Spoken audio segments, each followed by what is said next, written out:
Huwag mong turuan yung batang maging tamad kasi kawawa sila kapag dumating yung panahon. Pag nagkaroon ka ng anak at meron kang mindset na lahat ibibigay mo sa kanya, wag lang siyang mahirapan. Doon ka nagkakamali. Kasi bilang magulang, parang ikaw na yun tatanggal ang pakpak ng sarili mong mga anak. Kung sarili nilang potensyal hindi nila mailabas dahil nakadepende lang sila sa kung ano yung ibibigay mo sa kanila.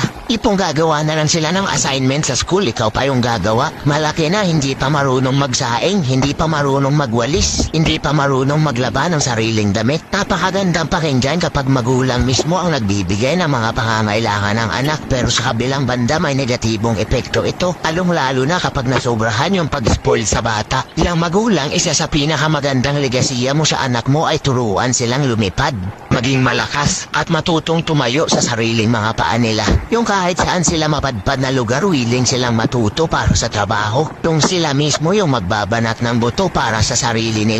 At higit sa lahat, hindi nila inaasa sa iba ang kanilang mga pangarap at goal sa buhay. Kabilang banda naman, kapag natutong maging tamad ang bata, paano sila haharap sa buhay pagdating ng panahon? Paano kapag ikaw na magulang wala na sa tabi nila? Anong mangyayari kapag hindi mo na kayang i-provide ang pangangailangan nila?